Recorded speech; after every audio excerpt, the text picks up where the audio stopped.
Good evening, America. It is 7 p.m. Wednesday, August 12th, and this is Queer News Tonight, the world's first live LGBTQ daily evening news. It's time to queer up the news. So watch as we bring you these and other stories from the LGBTQ headlines.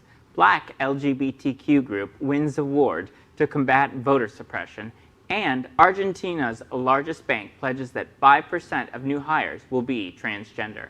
1 in every 10 gamers are LGBTQ, according to a new study. And Queer as Folk creator Russell T. Davies breaks ground on vital LGBTQ center in Manchester, England.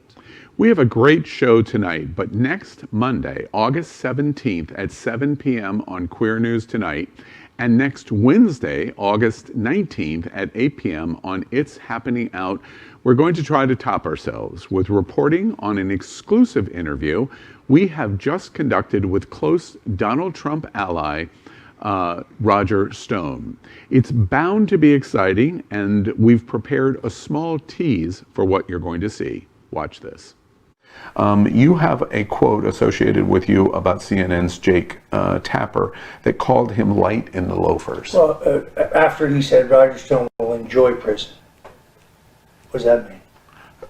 So he was making a joke that you're going to be good in prison because of gay sex. Yes, because I would be raped. David Gergen also. And so contextually, your reply is to say in the same vibe. Same context that his was. Okay, and by the way, I'm light in the loafers. It's just an expression. Right, I understand.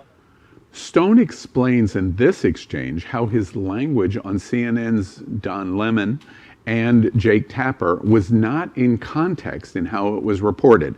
And we fully explained the LGBT slurs that he does and why he said them. You will hear every detail about this.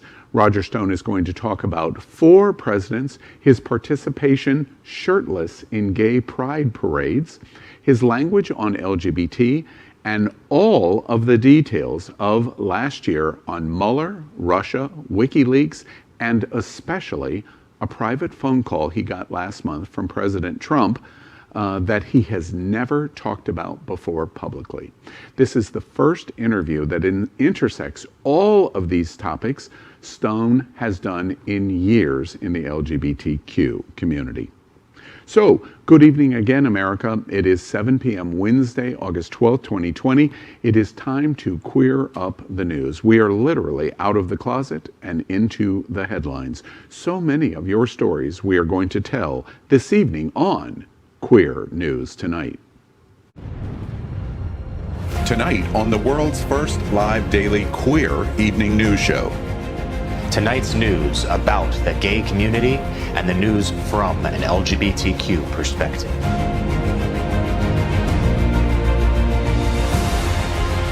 Are our gay stories important to you? In headlines, politics, entertainment, gay culture, travel, religion, and more.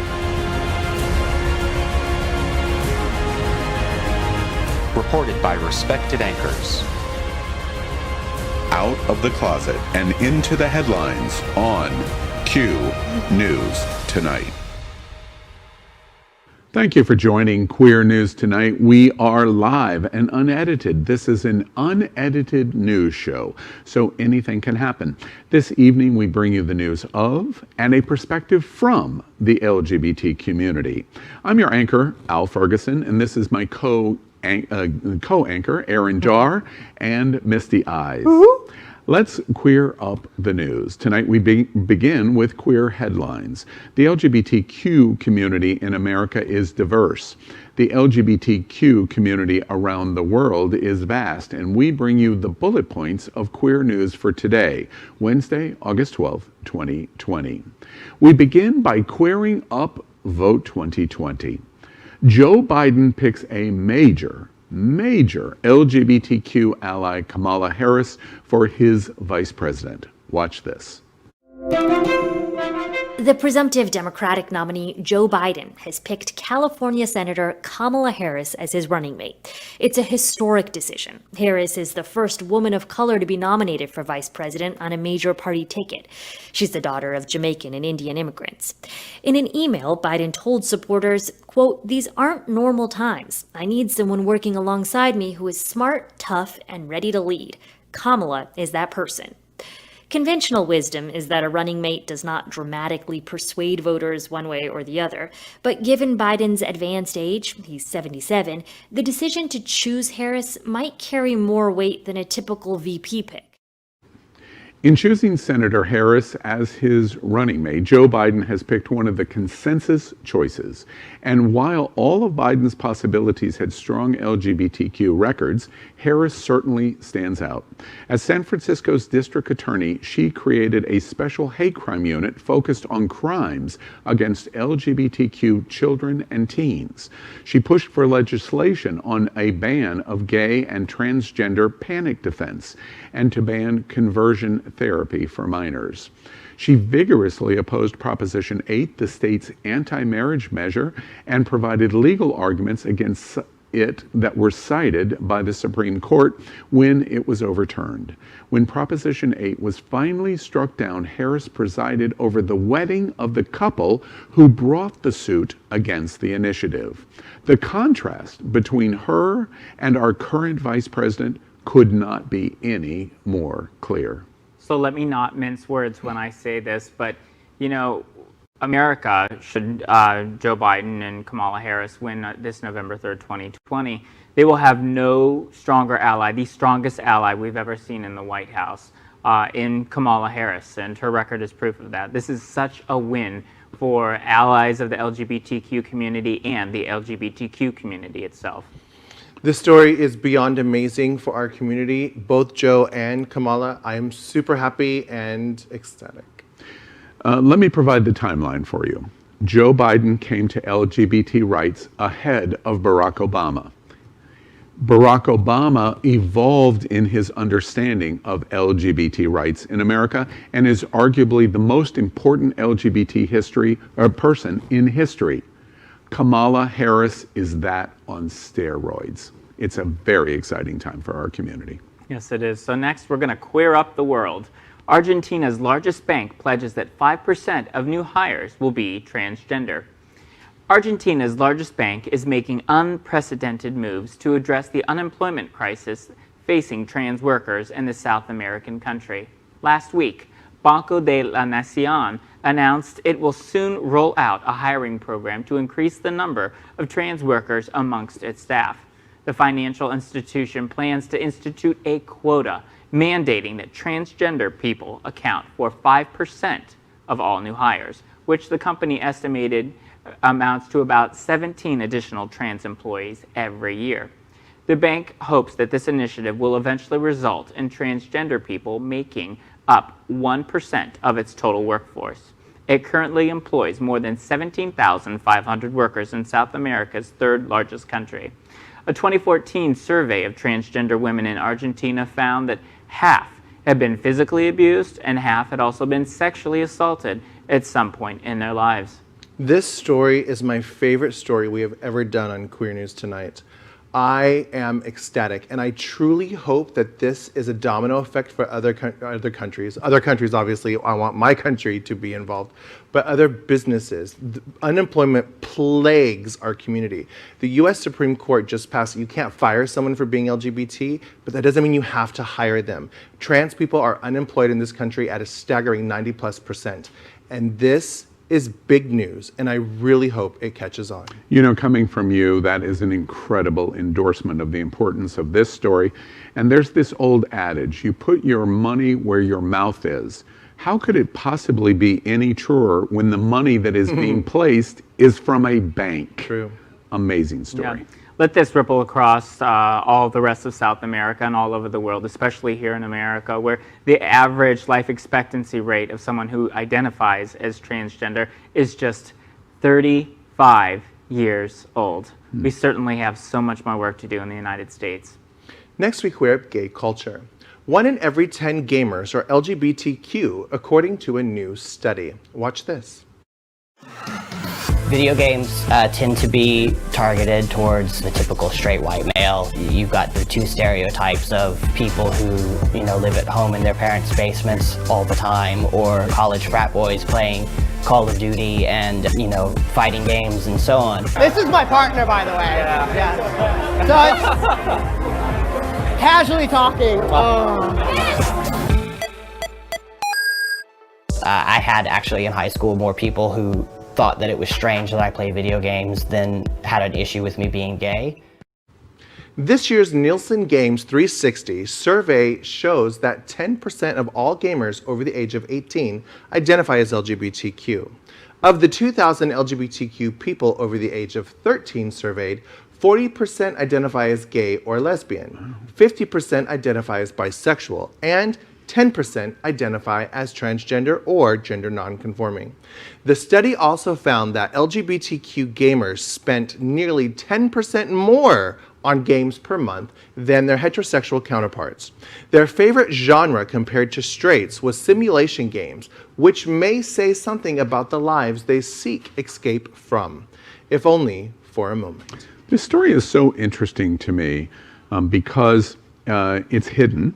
The gaming industry, I am constantly reminded by all of the guys in production, guys and girls, or whoever and whatever, happening out, that gaming is gigantic compared to film and other forms of entertainment. So this story is interesting because it is saying that the LGBT community is far more significant than percentage of population. And I think it's interesting that we gravitate toward this type of entertainment. True. I think that's interesting too, but just an observation, LGBT children are much more likely to be bullied while they're in school, and they're much more likely to attempt or actually follow through and commit suicide at a younger age. So having this realm, this escape, if you will, virtually in terms of games, it kind of creates their own world for them to be able to have a safety net where they feel that they can just get away even for just a moment. It's funny, I'm the oldest of 7 children. I have 2 brothers and 4 sisters. One of my brothers is gay, one of my brothers is straight. And recently, my straight brother and his family came down to visit me before COVID-19.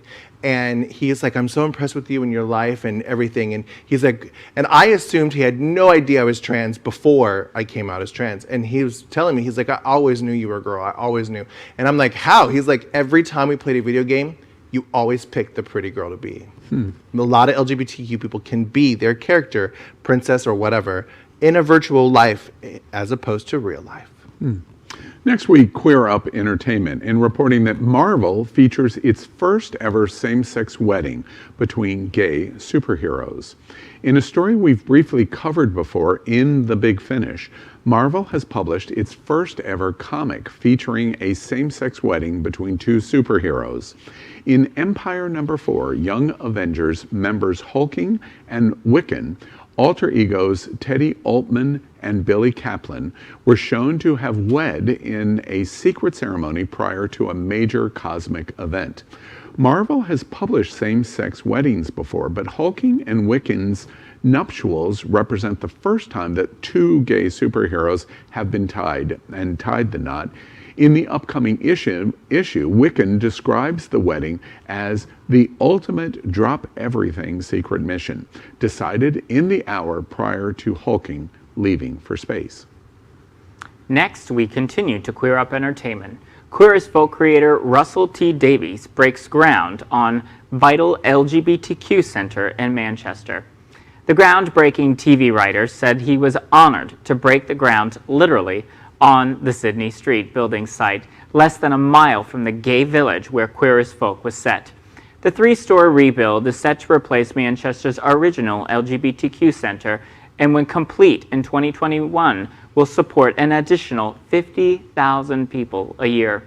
The center is managed by youth charity The Proud Trust, which works with up to 500 UK schools to provide LGBTQ training and awareness. After faithfully serving the LGBTQ community for 30 years, the center fell in disrepair, and why this was needed to be rebuilt. Next we queer up the USA. Black LGBTQ group wins award to combat voter suppression.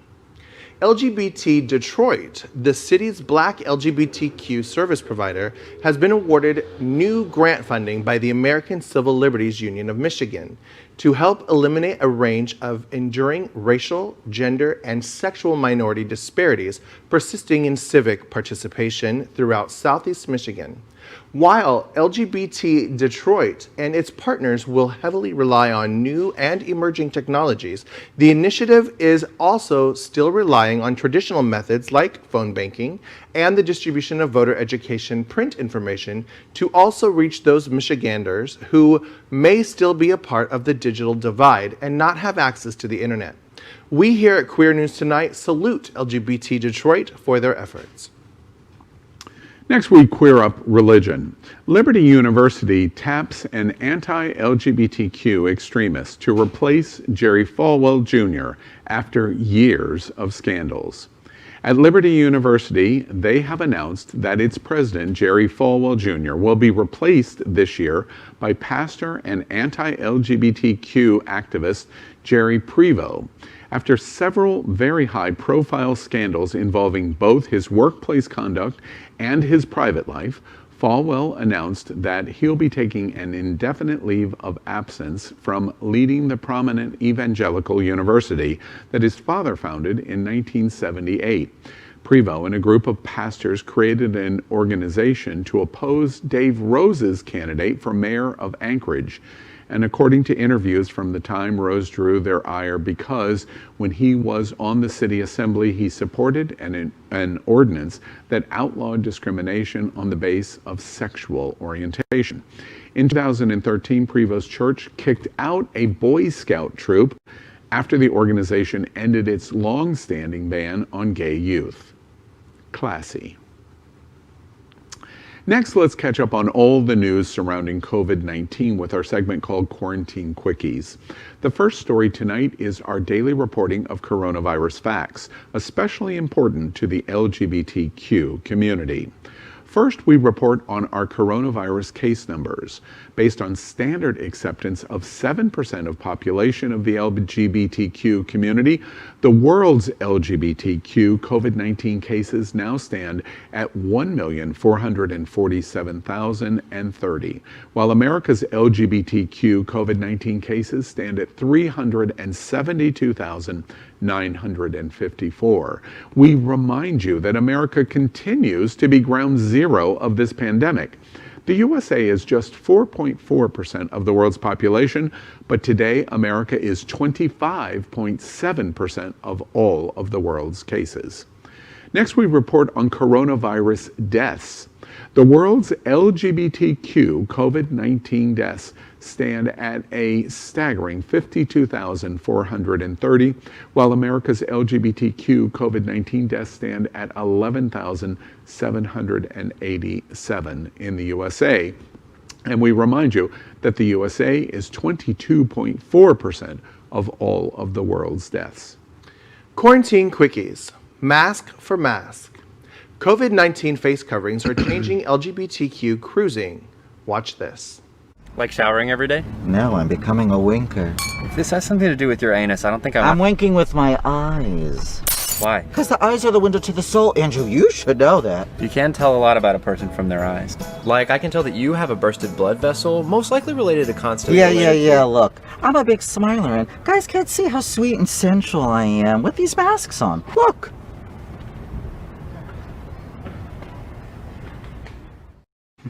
Masks have thrown a potential wrench in everyday hookup culture for the queer community. So often, facial expressions are relied upon in order to establish an interest, or if prolonged eye contact is just a random chance. Without the bottom half of a person's face, it leaves a lot of the potential desire being reflected there unseen to the other person. However, many people who were asked say they don't plan to stop looking just because there is a difficult circumstance, but rather they will do as the queer community has always done, and that is get creative with the problem. You know, it's an interesting story actually for gay culture, because I'm not sure the LGBTQ community has figured out what the creative alternative is now. Unfortunately, I'm frequently seeing the cruising going on in locations, restaurant, bars, other locations without mask. So we haven't figured it out yet. You know, this is interesting because this actually reminds me of a story that we reported on earlier this week of a young gay man in Russia who allegedly had come on to his landlord and was murdered, strangled to death, simply because he was gay and he was accused of, unwelcomed attention, if you will. And I have to think to myself, too, with the predicament that we currently find ourselves in with COVID-19 all around the world, face coverings, could that be something that leads someone to a gay panic defense, and it would increase the likelihood of someone who is LGBTQ being harmed? You know, here in South Florida, we probably don't have the problem with the mask because a lot of Latino guys are like, you could do that with a mask on. Well, you do. So next in Quarantine Quickies, coronavirus, but what else? May spread much farther than 6 feet in indoor spaces with poor ventilation. Watch this. As students head back to school, parents and teachers are increasingly concerned about how coronavirus could spread, especially in buildings with inadequate ventilation. John Lednitsky studies viruses at the University of Florida. There was a lot of controversy about SARS coronavirus 2 being transmitted or not being transmitted through airborne routes. Analyzing air samples in a hospital room, Lednitsky's team found infectious virus can spread through the air up to 16 feet away from an infected patient through tiny droplets called aerosols. As students head back to school and parents and teachers are increasingly concerned about how the coronavirus could spread, especially in buildings with inadequate ventilation. John Lednitsky studies viruses at the University of Florida. There was a lot of controversy about SARS-CoV-2 being transmitted or not being transmitted through airborne routes, Lednitsky said in an interview. Analyzing air samples in a hospital room, Lednitsky's team found infectious viruses can be spread through the air up to 16 feet away from an infected patient through tiny droplets, also known as aerosols. Aerosols can be produced just by talking. A classroom simulation shows how the spread of the virus is significantly cut down simply by placing ventilation near a teacher. It remains to be seen if any such measures will be widespread with the calls for schools to reopen. This is actually not a good story to read right now. We're all in panic mode when it comes to our children and our loved ones having to go back to school and being in those confined spaces. I don't like this story. You know, it's a situation. I think Aaron asked the question at the end of the story, and the answer is it will not be interesting to see because we're likely going to do absolutely nothing. We can't get our testing right in terms of 1 or 2 days. It's averaging 7 or 8, much less how we're going to ventilate small rooms in schools. Well, let's look at the reopening of schools from an American perspective right now. America, as we've said earlier in the broadcast, remains to be the epicenter of coronavirus for the world. Here, just in South Florida, 1 in every 3 students is going to get or contract or spread coronavirus. It's very concerning, as we've seen even in Georgia just last week, with dozens of students coming home the first day of school, as well as faculty that have come down with coronavirus. I think this is very dangerous, and if we could just continue to wait this out, socially distance, or implement best practices that combat the spread of coronavirus while in public, private, and charter school systems, we could see that the children could safely go back to school, but I think that we need to continue to hold off on this. Next, we queer up our segment called Good News. After we finish our headlines, as we've just done, we want to report on something that made us smile today in Good News. So let's queer up good news. Heather Morris from Glee honors Glee romance with Naya Rivera in an emotional video.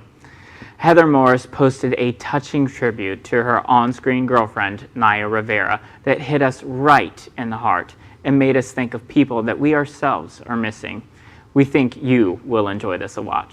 That you will enjoy this a lot, so please watch it. I don't need to explain what the importance of Santana and Brittany's relationship was to all of you who are watching, because most of you felt like it was your gateway into your current life. Most of you felt like it was an inspiration. But I felt a really deep need to connect to all of you right now. Because I just know how important our relationship was to you all. And I know a lot of you feel very lost and very far away from what happened, maybe a little bit confused. And that's completely normal. You guys helped create something for the writers and for Nye and I that made an impact that will last for a lifetime and beyond that. Something that's helped me is to write a letter or talk to her. And so I hope that helps. But I really just wanted to connect to you guys and tell you how much I love you and I appreciate all of you. That's it. That's all I got, besides my tears.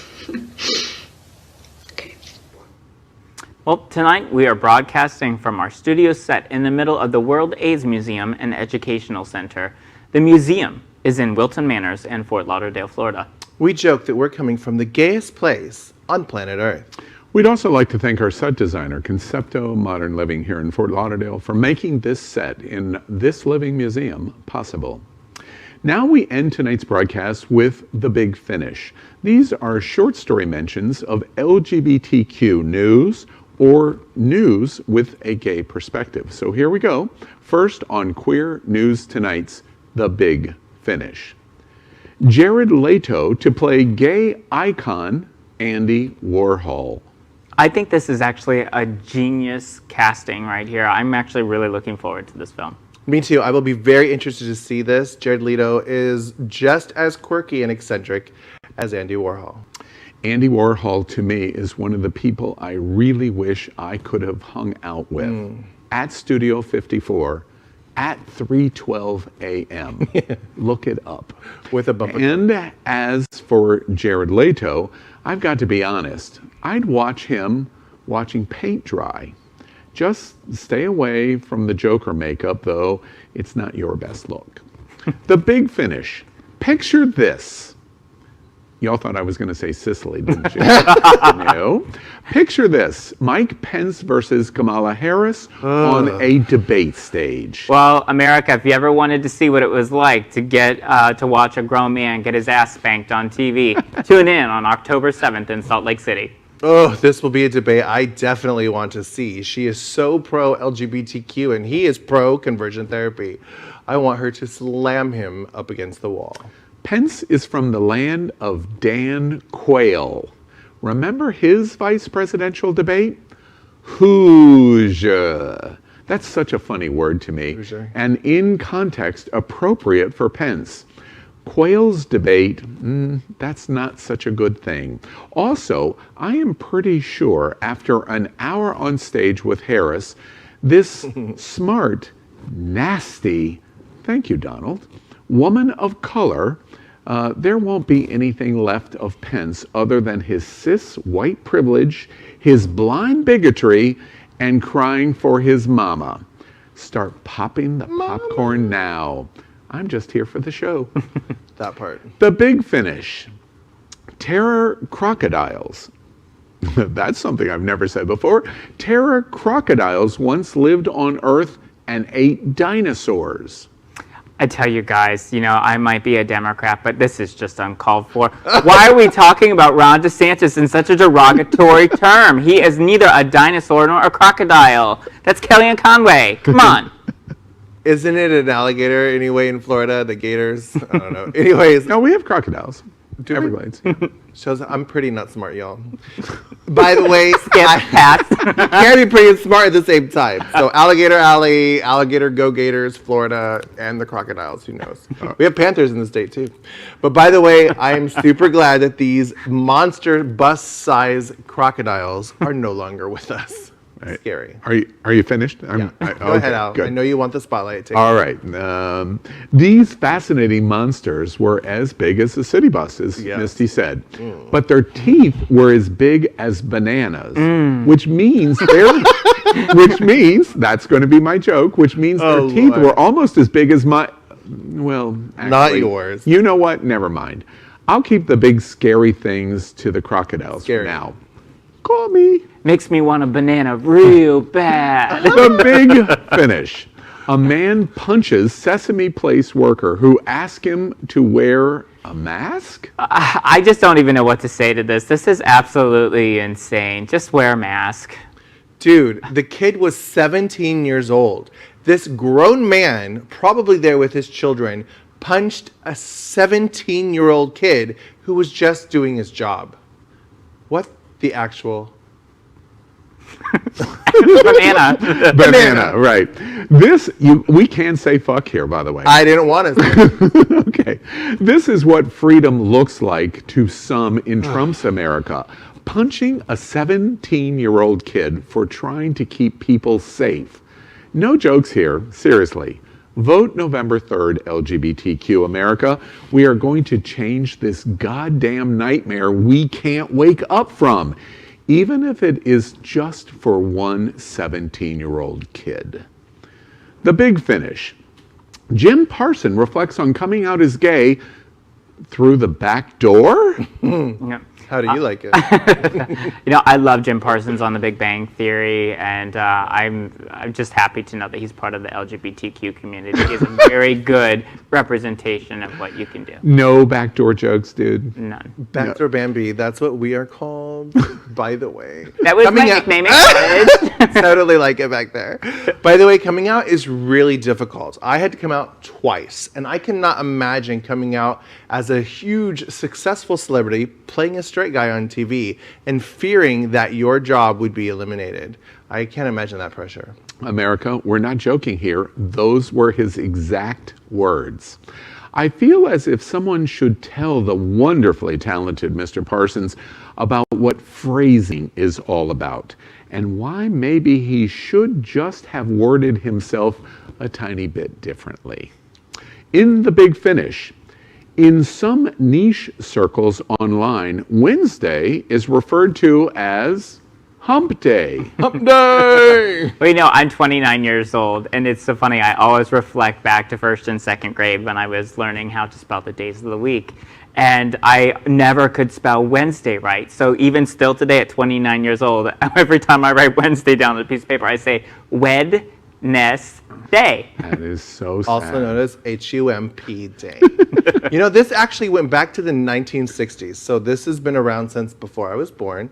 And it basically talked about... Where's that? Wait, I was going to say, was that a joke on me? And obviously you... 1492. 1492. But this came from the work week being Monday through Friday. Obviously the first 2 days you're going uphill, then on hump day, and then Thursday, Friday, the weekend. So I get it. It makes sense. But I didn't know it was a niche thing. I thought it was an everybody thing. America, I let you in on a little secret. Production's trying to poke at me. Oh. Because I think someone in productions thinks that they're very funny for letting us in on this supposed secret. That's their joke against me. But joke's on them because I know for a fact that Hump Day is actually every day if you're brave enough. Well, Queer News Tonight will leave you tonight with a photo essay. We are proud to present our list of the top dance songs for the LGBTQ community. We tried to include all of our favorites, but there are just so many great choices.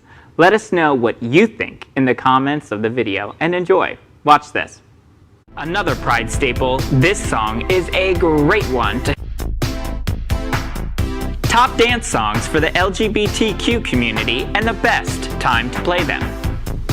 Whitney Houston, I Wanna Dance with Somebody. Best played at the start of the party. No one gets the party started like Whitney. Kylie Minogue, Love at First Sight. Have it ready for when your token Aussie friend grabs their third vodka soda and asks, "Where's Kylie?" Lady Gaga, Born This Way. This hit is great to play at any time. If someone doesn't like it, well, show them the door. Lizzo, Phone. Play this hit when you've lost your phone after a long night of dancing. RuPaul, Sissy That Walk. And Todrick Hall, Nails, Hair, Hips, Heels. Play these songs when your inner diva is ready to come out and on to the dance floor. Madonna. Vogue. This pride staple gets people moving at any time. Beyonce. Formation. Play this when your whole crew is there and you're ready to show off as a group. Cher. Believe. Another pride staple, this song is a great one to help get the party moving. Let us know what songs you think should be on the list with hashtag QNTDance.